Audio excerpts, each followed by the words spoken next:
ঢাকা ৮ আসনে নাসিরউদ্দিন পাটোয়ারি তিনি প্রতিদ্বন্দ্বিতায় আছেন মির্জা আব্বাসের সাথে। এই আসনে শরীফ ওসমান হাদি লড়ার কথা ছিল, তাকে দুনিয়া থেকে সরিয়ে দেওয়া হয়েছে।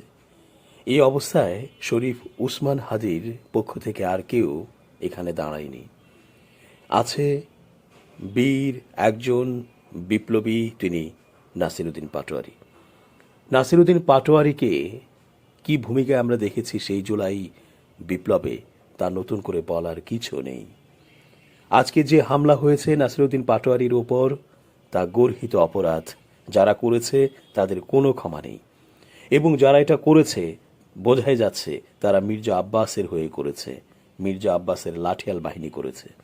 আমরা বলতে চাই, যারা আমরা শুদ্ধ রাজনৈতিক বিষয়টিকে প্রাধান্য দেই এবং ন্যায়পরায়ণতাকে প্রাধান্য দেই, এবং বাংলাদেশে যেন একটি চমৎকার রাষ্ট্র পরিচালনা করে এমন একটি দল যেন আসে ক্ষমতায়, সেটা আমরা চাই।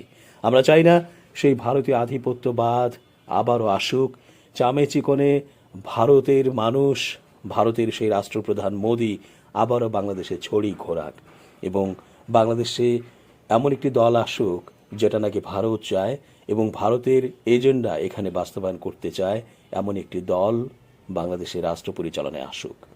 এখন সেটা বিএনপি নাকি, সেই প্রশ্নে আমরা গেলাম না। আমরা শুধু বলতে চাই যে বীর বিপ্লবী, একজন বীর বিপ্লবী তিনি নাসিরউদ্দিন পাটোয়ারি, তার উপরে হামলা করা খুব খুব অন্যায় হয়েছে।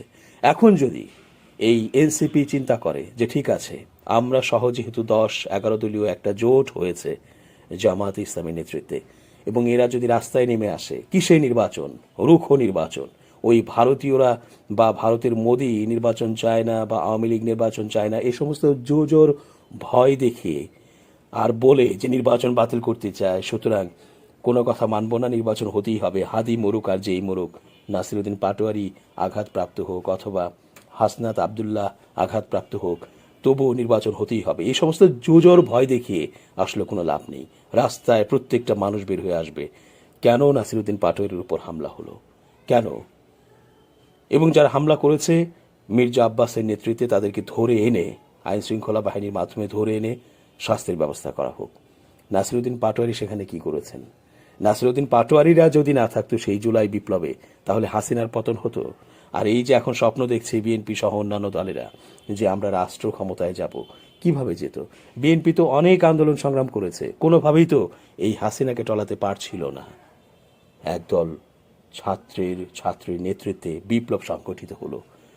এখন মজা লাগে না? সেই বিপ্লব হয়ে যাবার পর খালেদা জিয়ার মুক্তি হলো, সেই বিপ্লব হয়ে যাবার পর তারেক রহমান আসলো, অনেকদিন পর হলেও আসলো, এবং বিএনপি তারা নতুন করে উজ্জীবিত হলো, নতুন করে সংগঠিত হলো।